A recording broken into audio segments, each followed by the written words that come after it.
Ram Sita serial இப்போ ராட்டகாசமான episode வந்திருக்கு. Skip பண்ணாமல் ஃபுல்லோடையும் கேளுங்க. அதுக்கு நான் அந்த வீடியோ பிடிச்சிருந்துச்சுன்னா லைக் பண்ண பாருங்க. ரொம்ப பிடிச்சிருந்துச்சுன்னா நம்ம சேனலுக்கு வந்து சப்ஸ்கிரைப் பண்ணி கண்டினியூஸாக ஆதரவு தாங்க. என்னடி ஓ மாமியாக்காரி இப்படி பண்ணிக்கிட்டு இருக்கா? உங்களுக்கும் சாந்தி முகூர்த்தம் நடக்க விடலை. இப்போ எங்கள் பசங்களுக்கும் சாந்தி முகூர்த்தம் நடக்க விட மாட்டேங்கிறா. ஏம்மா எதுக்கு நீங்கள் கவலைப்படுறீங்க? அதுக்குள்ளே என் பையன் மாட்டுக்கும் வேலை விஷயமா வெளிநாடு கிளம்பிட்டா என்ன பண்ணுறது? அதுக்குள்ளே நடக்கிறதெல்லாம் நடந்துடணும்ல. அதுக்காக தான் நான் யோசிச்சேங்கிற மாதிரி அந்த இடத்துல சிவப்பி வந்து பேசுகிறாங்க. நீங்கள்லாம் நினைக்கிற மாதிரிலாம் அவ்வளோ சீக்கிரம்லாம் வேலையாக வந்துடாது.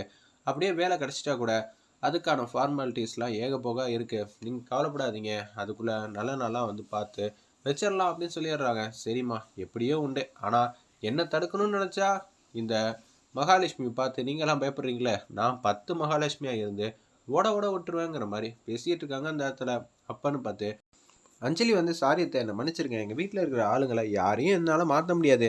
ஏதோ என் மருமக சொல்லிட்டானுங்கிறதுக்காக தான் நான் அமைதியாக இருக்கேன். மற்றபடி ஒன்றும் இல்லை.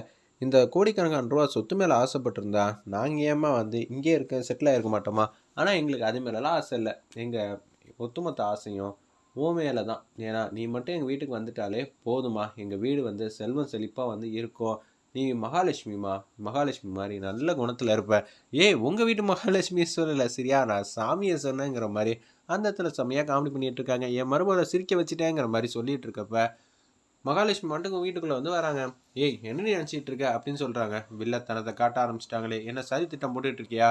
அஞ்சலி மரியாதையாக போய் எப்போதும் எந்த ரூமில் தூங்குவியோ அந்த ரூமில் தூங்கு, நானே கொண்டு வந்து விட்டுறேன் அப்படின்னு சொல்லும்போது சீதாவை கண்ணாபண்ணான்னு திட்டுறாங்க. என்ன நீ எங்கே கொண்டு போய் விடுவேன்னு எனக்கு நல்லாவே தெரியும். என்ன நினச்சிங்க அப்படின்னு சொல்லி சீதா வந்து சண்டைக்கு வந்து நிற்கிறப்ப, அண்ணி விடுங்க அண்ணி, இவங்களெல்லாம் மாற்றவே முடியாது. நான் என்ன இப்போ சத்யா கூட போகணும். சரி அவங்க ரூம்லேயே நான் தூங்குறேன்னு சொல்லிட்டு அந்த இடத்துல அஞ்சலி மட்டும் கேஷுவலாக கிளம்புறாங்க. நீங்கள் என்ன நினச்சிட்டு இருக்க சீதா? சதி திட்டம் போட்டுக்கிட்டு இருக்கியா? ஏற்கனவே வந்து சதி திட்டம் போட்டு தான் அன்புக்கும் அஞ்சலி கல்யாணம் பண்ணி வச்சுட்டேன். இப்போ அடுத்தது என்ன செய்ய காத்துக்கிட்டு இருக்க அப்படின்னு சொன்னேன். சீதா வந்து கடுப்பாயிட்டாங்க. என்ன நினச்சிட்டு இருக்க? எப்போ பார்த்தாலும் என் மேலே பழி தூக்கி போட்டுக்கிட்டே இருக்க. உன்னை விடையே அந்த குடும்பத்துக்கு வந்து பெரிய நம்பிக்கை துரோகம் செஞ்சுட்டோம். ஏய் இந்த குடும்பம் நல்லா இருக்கும்னு நினச்சி தாண்டி நான் பொய் சொன்னேன் அப்படின்னு சொல்லும்போது, உனக்கு கொஞ்சமாவது அறிவு இருக்கா சீதா? ராம் மேலே உண்மையில அன்பு பாசம் வச்சிருக்கியா? எதுக்கு சொல்கிறீங்க? ராமுக்கும் உனக்கும் பிரச்சனை வரப்போகுது. நீ இருந்தாலே ராமுக்கு மிகப்பெரிய பிரச்சனை வரும்னு ஜோசியக்காரங்க சொல்லிட்டாங்க. நீ என்ன பண்ணியிருக்கணும்? உண்மையில பாசம் வச்சுருந்தா ஒன்று ராம விட்டு விலகி இருந்திருக்கணும். இல்லைன்னா ராமுக்கு வேற கல்யாணத்தை பண்ணி வச்சிருக்கணும். உன்னை மீரா வந்து கடுப்பாயிட்டாங்க. இவ சீதா வந்து அமைதியாக இருக்கனால பிரச்சனை பண்ணாதீங்க. பழைய சீதானா யார் என்ன எதுவும் தெரியும்ல, பார்த்துக்கங்க அப்படின்னு சொல்லி மீரா வந்து பிரச்சனை பண்ணிட்டு இருக்காங்க. பாஸ் எப்படி இருந்தாலும் இதுக்கெல்லாம் ஒத்துக்க மாட்டார். நம்ம இதுக்கு தேவையெல்லாம் வந்து மனசை போட்டு குழப்பிக்கணும். அதெல்லாம் நமக்கு நான் தேவையே இல்லை. பரவாயில்ல விடுங்க பார்த்துக்கலாம் அப்படின்னு சொல்லிடுறாங்க. அந்த இடத்துல நம்ம சீதா சரிடி நான் நினச்ச காரியம் தான் நடக்கும். இந்த வீட்டில் நான் வச்சது தான் சட்டமாக இருக்கும்னு மகாலட்சுமி சொல்லிட்டு அவங்க மாட்டு கடந்து போகிறாங்க. சிவப்பி வந்து பேசுகிறாங்க. ஏன் கண்ணு முன்னாடியே வந்து மகாலட்சுமி உன்னை இப்படி வந்து வெளுத்து எடுத்துக்கிட்டு இருக்கு. உங்கள் அம்மாக்கும் எனக்கும் ஏதோ சண்டை சச்சுன்னு இருக்கலாம். ஆனால் அதுக்குன்னு நான் உன்னெல்லாம் விட்டுறலாம் மாட்டேம்மா.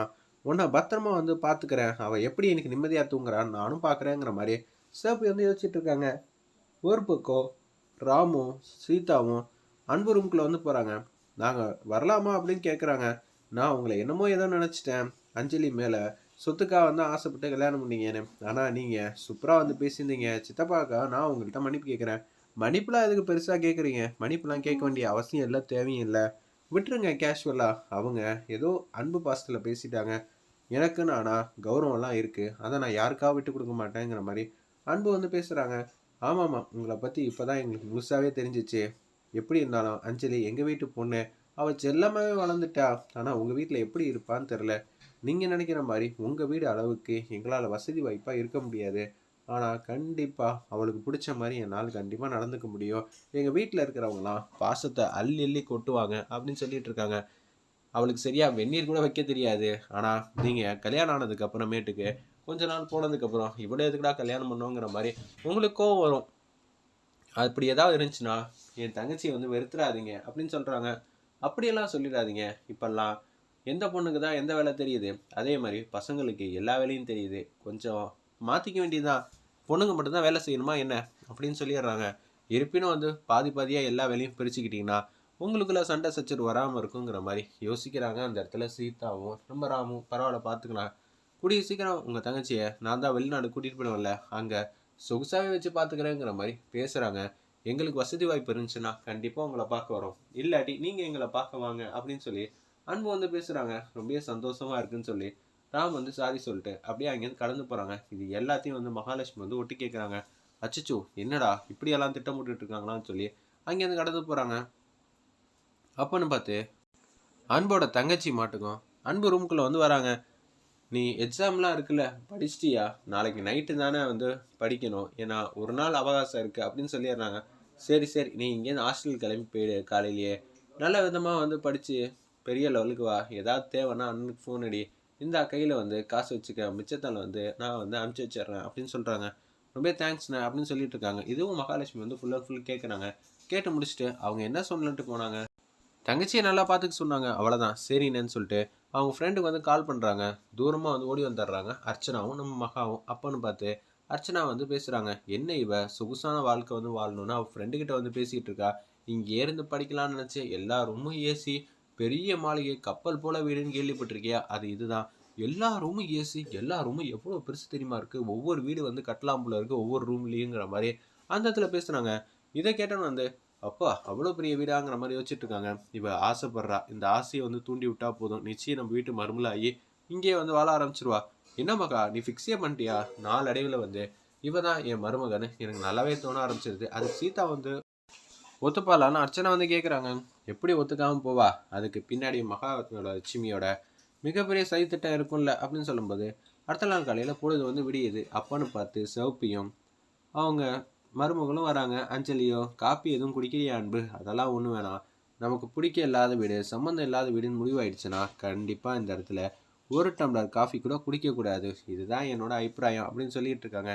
அப்போன்னு பார்த்து இவங்க வராங்க. சிவப்பி வந்தோடனே, அத்தை நீங்களா காஃபி குடிக்கிறீங்களா? அதெல்லாம் வேணாம்மா, பச்சை தண்ணி கூட உங்கள் வீட்டில் குடிக்க மாட்டான், ஆனால் உனக்கு என்னென்ன தேவையோ அது எல்லாம் எடுத்துகிட்டு வந்துடு.